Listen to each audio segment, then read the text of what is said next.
नसीब में आपकी सलामती हो। मी नाइला, अल्फा बाइबल कॉलेज की student coordinator. Thank you for watching my videos.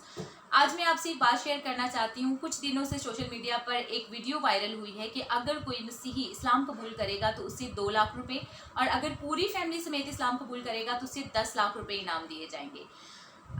Definitely जिनका ईमान मजबूत है और जो मसीह के लिए अपने दिलों में गैरत रखते हैं वो ऐसा नहीं करेंगे। तो ऐसा कौन लोग कर सकते हैं?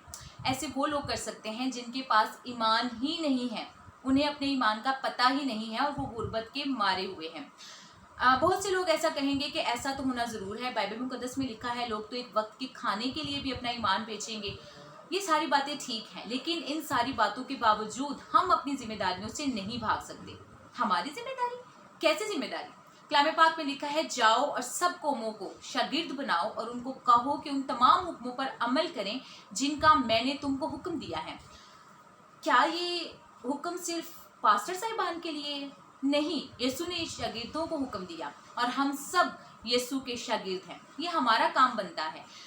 ऐसे बहुत से इलाके हैं, बहुत से गांव हैं, दूर दराज के इलाके हैं जहाँ पर चर्चेज ही नहीं हैं। अगर चर्चेज हैं तो वहाँ पर पास्टर साहिब जाते ही नहीं हैं। अगर वो वहाँ तक भूले भटके पहुँच ही जाते हैं तो कोई महीने में 1-2 दफ़ा चर्च कराया और जस्ट हम वापस आ गए। हम अपने लोगों की काउंसलिंग नहीं करते। हम लोगों को उनके ईमान के बारे में अच्छी तरह से, ठीक तरह से बुनियाद डालते ही नहीं, उनको गाइड ही नहीं करते कि उनका ईमान क्या है। हमें लोगों तक खुदावंद के सही पैगाम को लेकर जाना है, खुशखबरी को लेकर जाना है कि कैसे भी हालात हों, कैसे भी वक्त से आप लोग गुजर रहे हों, आपने अपने ईमान से टस से मस नहीं होना है। क्योंकि अगर आप अपने ईमान पर कायम रहेंगे तभी आप खुदा की बादशाही में शरीक हो सकते हैं और आप खुदा के फर्जंद हैं और खुदा के पसंदीदा लोगों में से हैं। हमें उनके ईमान को बिल्ड अप करना है। होता क्या है, लोग ईमान के कमज़ोर होते हैं, गुर्बत में फंसे होते हैं और जब ऐसी ऑफर्स लोगों को दी जाती हैं तो वो फटाफट से भटक जाते हैं और शैतान को मौका मिल जाता है और वो बहुत से लोगों के लिए भी ठोकर का बाइस बनते हैं।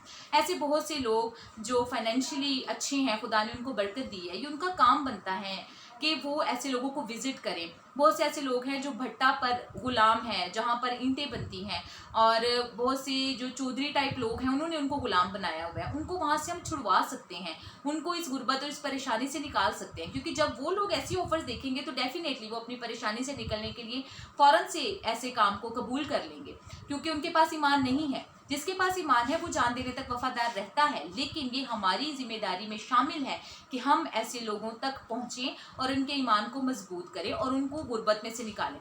पिछले दिनों 30,000 रुपये में एक फैमिली पूरी इस्लाम कबूल कर गई। अब क्या उस गली में, उस मोहल्ले में कोई मसीही नहीं रहता होगा? क्या किसी को उनके हालात का पता नहीं होगा? सोचें वो किस कदर ज़रूरतमंद होगी। ईमान को ज़रा एक साइड पर भी रखते हैं क्योंकि उनके पास ईमान नहीं, डेफिनेटली इसीलिए किया होगा, बट वो किस कदर ज़रूरतमंद होगी जो 30,000 रुपये के लिए पूरे ख़ानदान समेत इस्लाम में कूद गई। मैं आपको एक बात बताना चाहती हूँ कि हमारे लोग कलाम मुकद्दस के मुताबिक अदम मार्फत की वजह से हलाक होते हैं। कलाम मुकद्दस में लिखा है, मेरे लोग अदम मार्फत की वजह से हलाक होते हैं। अदम मार्फत, उनको पता ही नहीं है कि वो क्या कर रहे हैं, उनको पता ही नहीं है कि आखिर उन्होंने करना क्या है। तो ये हमारी जिम्मेदारी है, ये हमारी कमज़ोरी है कि हम लोगों तक खुदा के कलाम को नहीं लेके जाते। मैं एक सोशल मीडिया पर अब ये एक वीडियो चढ़ा रही हूँ। बहुत से ऐसे लोग हैं जिनके पास मोबाइल नहीं है, एंड्रॉयड मोबाइल यूज़ नहीं करते, फेसबुक नहीं है, नेट नहीं है। वो ये लोग कहाँ से सीखेंगे, कहाँ से उनको पता चलेगा? ये हमारी यंगस्टर्स की जिम्मेदारी है, ये नौजवान बेटों की जिम्मेदारियों में शामिल है। बेशक बेटियां भी, लेकिन आप जानते हैं हमारे माहौल में इस तरह से नहीं है कि वो घर घर विजिट कर सकें या जा सकें। लेकिन प्लीज़ मैं आपसे रिक्वेस्ट करना चाहती हूँ, जो मेरा कहने का मकसद है वो ये है कि खुदावन के कलाम को लोगों तक पहुँचाएँ। मैं पहले काफ़ी वीडियोज़ में कह चुकी हूँ, फिर से रिपीट करती हूँ, अपने बच्चों की बेस बनाएं। जैसे लोगों के ईमान को मजबूत किया जाता है, बचपन ही से रट्टे लगवा दिए जाते हैं उनको, कि उनको पता चल जाए कि खुदावन का कलाम क्या है, खुदा क्या है, और हम अपने ईमान से अगर हटेंगे तो हम खुदा की बादशाही में दाखिल नहीं हो सके।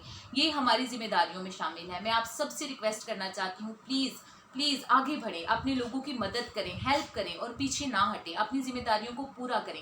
और आपकी जिम्मेदारी है कि आप खुदा के कलाम को लोगों तक पहुंचाएं, लोगों तक लेके जाएं। ये सिर्फ पास्टर साहिबान की जिम्मेदारी नहीं है, बल्कि लोगों को खुदा के घर में लेके आएं, अपने साथ वाले घर में देखें कि लोग किस प्रॉब्लम में हैं, किन परेशानियों में। कलाम पाक में लिखा है कि जब तुम मेरी बादशाही में आओगे तो तुमसे पूछा जाएगा कि मैं नंगा था, भूखा था, प्यासा था, तुमने मुझे नहीं पूछा।